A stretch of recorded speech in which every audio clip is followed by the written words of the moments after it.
C'est demain que plus de 200 000 militants socialistes sont appelés à se prononcer pour désigner le candidat de leur parti à la prochaine présidentielle. Un mode de scrutin à 2 tours inédit en France qui vient clore 10 semaines de campagne, elles aussi hors normes dans l'histoire politique du pays.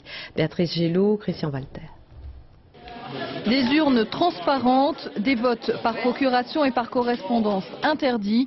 Seuls les militants à jour de leur cotisation sont appelés à s'exprimer.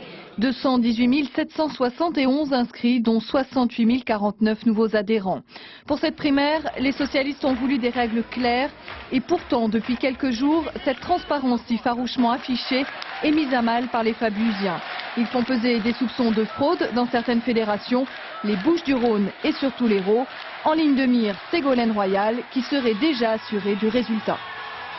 Nous lui reprochons d'avoir inventé des bizarreries qui n'existent nulle part ailleurs dans le Parti socialiste, une fameuse section déterritorialisée. On a dit mais qu'est-ce que c'est que ça?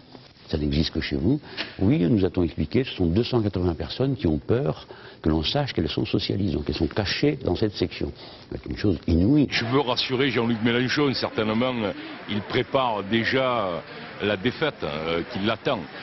Mais le parti a réglé ces questions-là. Dans chaque bureau de vote, il y a des mandataires, des candidats qui sont désignés par les commissions départementales. Le vote se fait à partir des cartes d'identité. Moins virulents les Strauss-Kahniens, même s'ils seront attentifs à la situation. On ne doit pas accepter des tentatives de manipulation du vote. Je pense effectivement que dans ces deux fédérations, il nous faudra être très vigilants.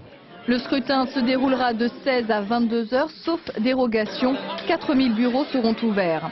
Ségolène Royal, Dominique Strauss-Kahn, Laurent Fabius, les militants vont devoir choisir un roi ou une reine. Reste à savoir si les cartes seront définitivement distribuées au premier tour. Résultat dans la nuit de jeudi à vendredi.